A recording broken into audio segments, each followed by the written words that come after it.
Hi everyone, my name is Niharika Shukla and today we are going to be learning about the internal structure of human heart. Now students usually think that studying the internal structure of human heart is really difficult, but in reality it is absolutely the most easiest part to learn and also the most interesting structure to learn in the human body. So before we jump into the actual internal structure of human heart, let us first learn a little bit about the basics of the human heart. Now we all know that the heart is the most important organ of the body. Why? It is the organ of the body which is responsible for pumping blood to all your body parts. Now, if you talk about the size of the heart, how big do you think the heart would be?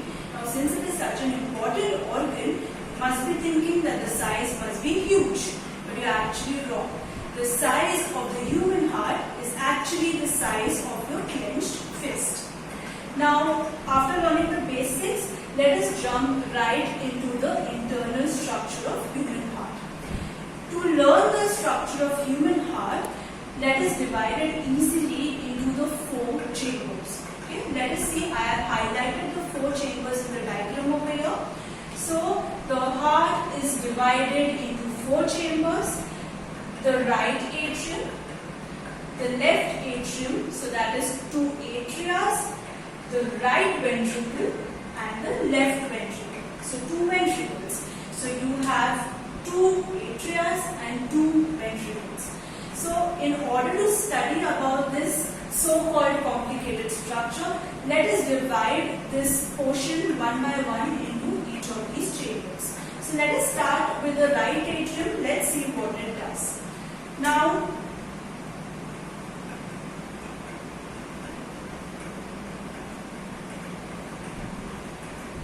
the right atrium is basically the receiving chamber of the human heart. Now, why am I calling it receiving chamber? The right atrium receives deoxygenated blood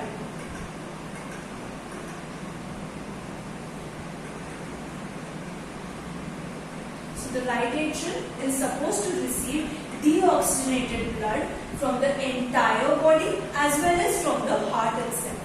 Now, since it is supposed to receive this kind of blood, there are 3 main tubes, or you can say pipes if I call it in layman language, which provide the deoxygenated blood into the right atrium. The first one is called as the superior vena cava. I have labeled it right over here. So this particular pipe is called as the superior vena cava. What does superior vena cava do? It collects obviously deoxygenated blood from the upper portion of the body. Okay? So superior vena cava collects the deoxygenated blood from the upper portion of your body and sends it right into the right atrium. This is the first structure, carrying deoxygenated blood to the right atrium. Let us move on to the next structure now, which is called as the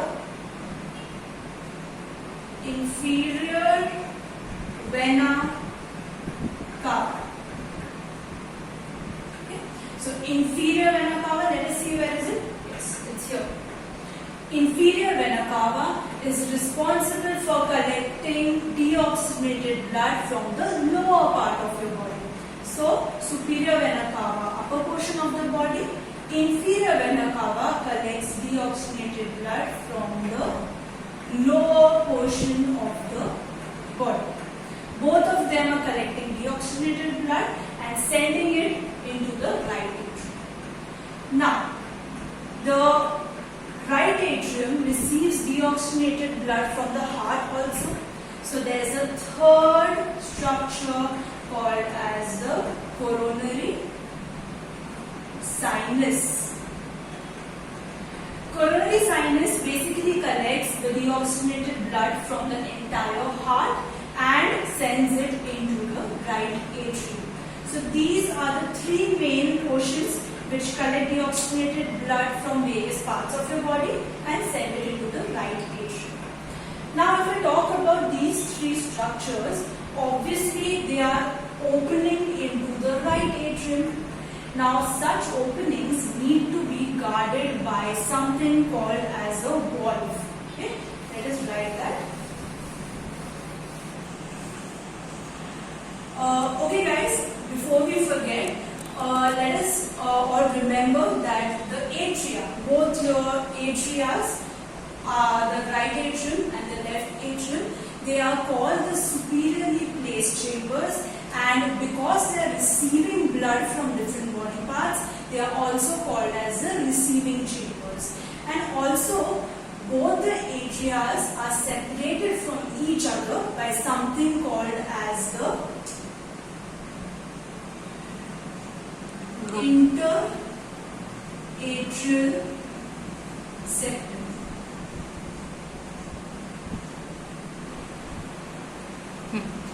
Okay, so both the atrias are separated by the interatrial septum. Now coming back to our valves.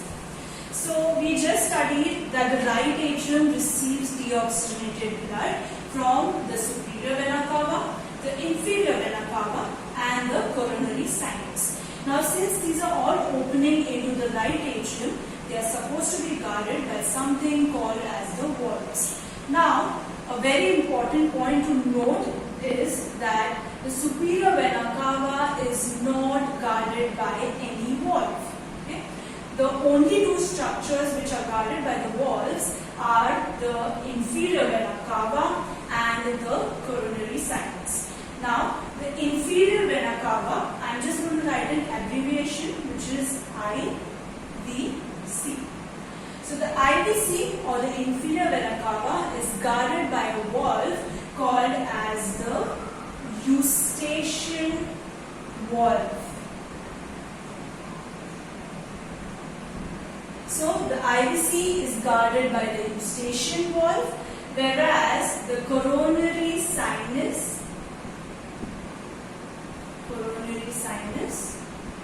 is guarded by a valve called as the Tibacean valve. Tibacean valve. So please remember these two names. As you can see over here, the SVC or the superior vena cava is not guarded by any valve. So please remember these two names. Inferior vena cava guarded by the Eustachian valve. Coronary sinus is guarded by the Tibacean valve. So let us just do a small summary of what we learned about the right atrium. The right atrium receives, very important, deoxygenated blood from where? From all the body parts, including the heart itself. Who all help the right atrium?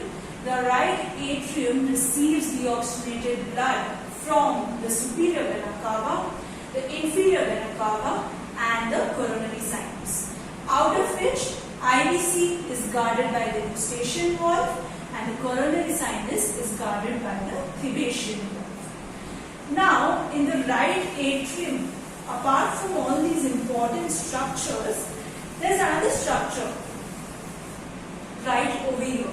Can you see this dotted line over here? This structure is basically called as the fossa ovalis. Let me write it over here clearly. So that structure over there is called as fossa ovalis. Now fossa ovalis has a very interesting story actually. We will not go into it into very detail, but you should know what basically fossa ovalis is. Now when you are a fetus, okay, when you are a tiny fetus in your mother's womb, your lungs are not functional. Okay. Now the most important function of the lungs is oxygenation of blood. Now when you are a fetus, if your lungs are only not functioning, how will the fetus receive oxygenated blood? That is the question. The answer to that is the fetus receives oxygenated blood from the placenta itself. Okay? So the fetus is receiving oxygenated blood from the placenta. It goes directly into the right atrium of the fetus. Now the usual blood flow in an adult human heart, from the right atrium it is supposed to go to the right ventricle, and from there via the pulmonary artery it goes into the lungs for oxygenation.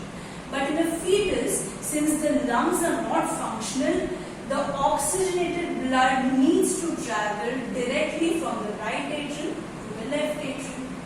For that, there is a small aperture between these two atriums called as the foramen ovale. Okay?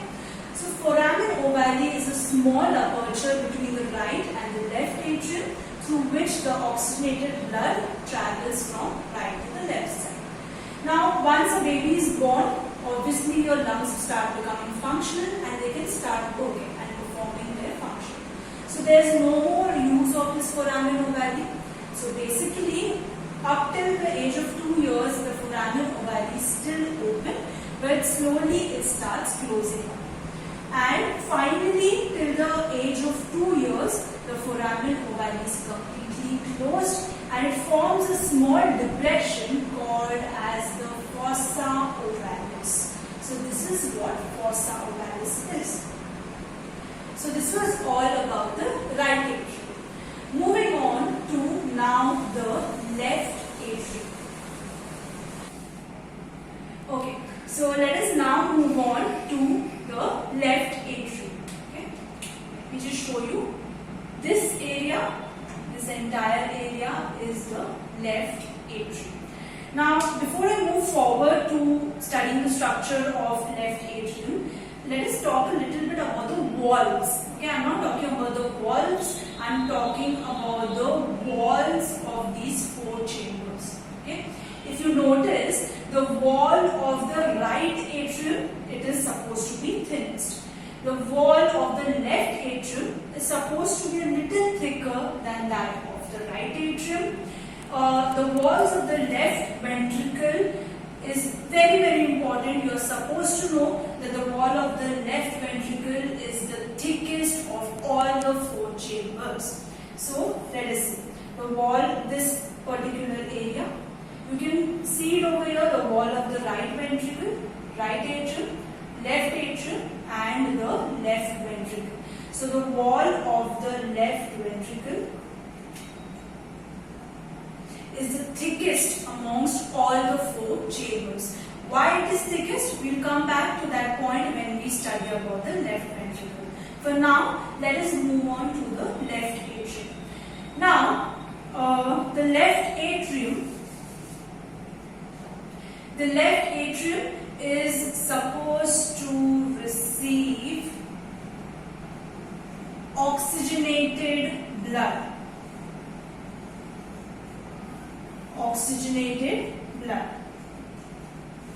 The right atrium was receiving deoxygenated blood. The left atrium is going to receive oxygenated blood from whom? From the lungs. Okay? So the left atrium is going to receive oxygenated blood from the lungs. Now again, for that you have two pairs of pulmonary veins. Okay? So 1, 2, 3 and 4. So in total on each side you have two pulmonary veins, or I can say that you have total two pairs of pulmonary veins. These collect oxygenated blood from the lungs and send it right into the left atrium. Now a very interesting fact about the pulmonary veins. Do you know that veins are actually supposed to carry deoxygenated blood? But the pulmonary veins are the only ones in the body which actually carry oxygenated blood. That is a fun fact, but it is a very important point to remember as well.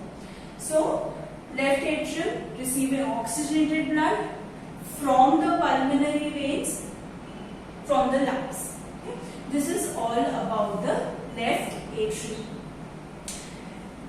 Now, as you can see, you have the right atrium, you have the right ventricle. Similarly, you have the left atrium and the left ventricle. The right atrium will open into the right ventricle only. It will not open into the left ventricle.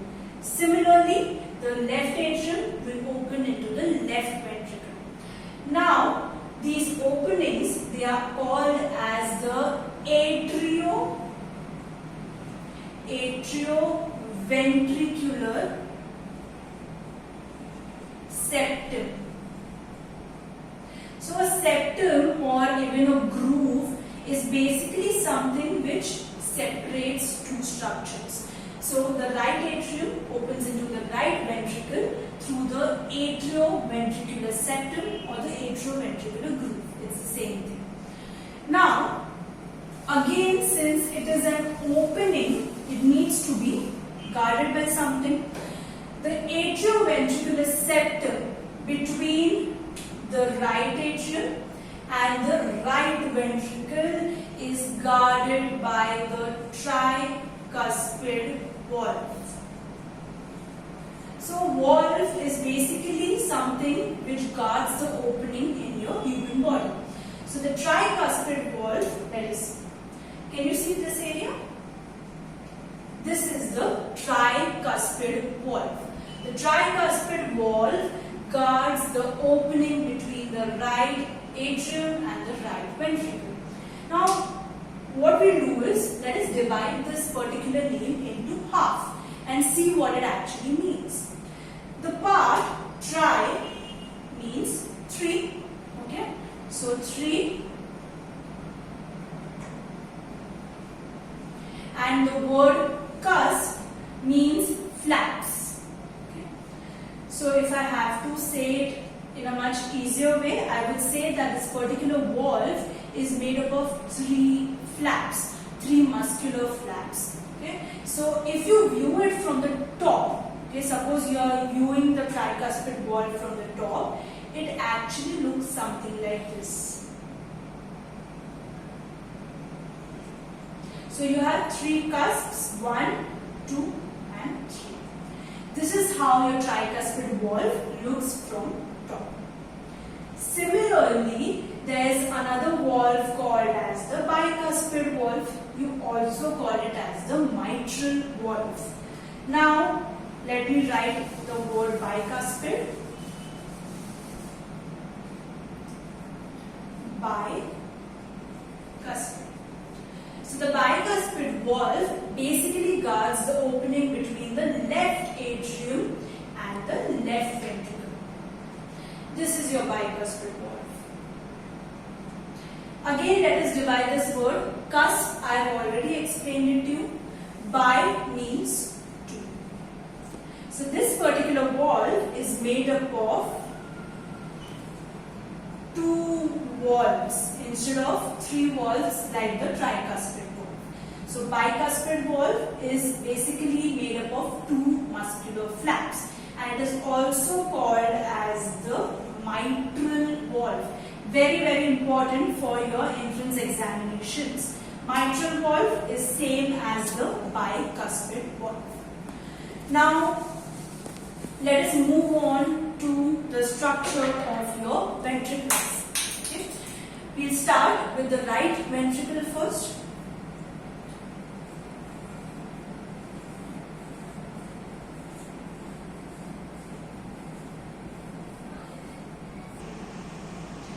Okay, so ventricles, both the right and the left ventricles, are actually inferiorly placed, and they are called as the distributing chambers. Why? Because they are supposed to distribute blood to the other body parts. From the heart, the ventricles distribute blood to the other body parts.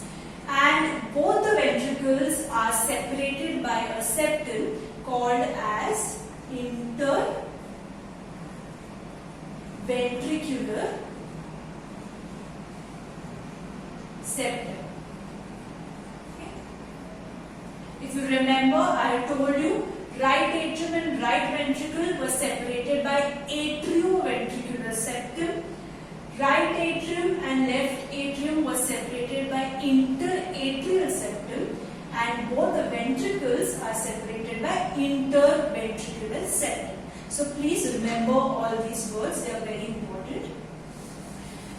Now let us start with the right ventricle. The right ventricle, let us see which is the right ventricle. This entire portion, entire portion is the right ventricle. Right ventricle receives deoxygenated blood. Let me write over here. Deoxygenated blood. So, the right ventricle receives deoxygenated blood. From where? From the right atrium. As I told you before, the right atrium opens only into the right ventricle. So, the right atrium provides deoxygenated blood to the right ventricle, and from the right ventricle, this blood travels into the lungs. The pulmonary artery. You can see the pulmonary artery starts in the right ventricle, right over here. This is the opening of pulmonary artery. Pulmonary artery carries deoxygenated blood from here and into the lungs. That is the flow of blood from right atrium to the right ventricle. Now, if you look at some structures of the right ventricle, you have certain thread-like structure. Can you see these structures? These thread-like structures are called as chordae tendineae. Chordae tendineae are basic thread-like structures. They help in attachment of the tricuspid and the bicuspid valve to something called as the papillary muscles. What are papillary muscles? These, can you see these ridges over here? These are called as the papillary muscles of the ventricles. So basically your tri and bicuspid valves are attached to these papillary muscles with the help of these thin fibers which are made up of connective tissue, and they are called as chordae tendineae. Now, the function of tricuspid and bicuspid valve is basically to maintain a unidirectional flow of blood from the atrium to the ventricle. So during ventricular contraction, these two valves, the tricuspid valve and the bicuspid valve, they are supposed to get closed. Why are they supposed to get closed? There is a possibility of the backflow of blood from the ventricle into the atrium, and of course we don't want that. So in order to prevent this backflow of blood from ventricle to the atrium, your valves, that is the tricuspid and bicuspid, they close during ventricular contraction. Okay? Ventricular contraction, these valves are closed. Chordae tendineae, which is attaching these valves to the papillary muscles, they basically prevent the inversion or the prolapse of these valves. If there was no chordae tendineae to attach these valves to the papillary muscles, the valves have a tendency to get inverted like that, and that could lead to backflow of blood from the ventricle to the atrium. So that is the function of chordae tendineae. Now moving on to the left ventricle and the final chamber. If you remember, in the very start of the video I told you that the walls of the left ventricle are the thickest. In fact, they are 3 times thicker than the wall of the right ventricle. The left ventricle is basically supplying oxygenated blood. Okay, let us write that. The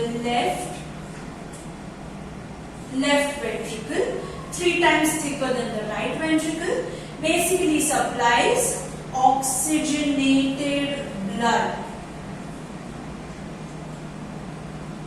Oxygenated blood.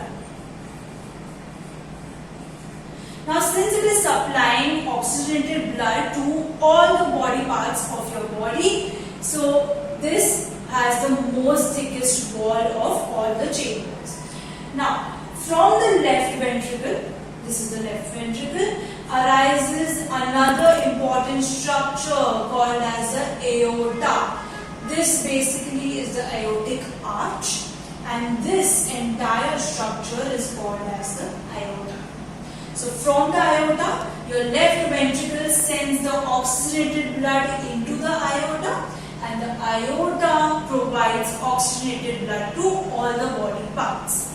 So that is the flow of blood from the left atrium. So if you remember, the left atrium was receiving oxygenated blood through where? Through the pulmonary veins, from the lungs. From the left atrium, oxygenated blood will go directly into the left ventricle. From the left ventricle, it will enter the aorta, and aorta supplies oxygenated blood to all the body parts. Finally, since again these two are the openings, they have to be guarded by valves. Okay? So again you have something called as the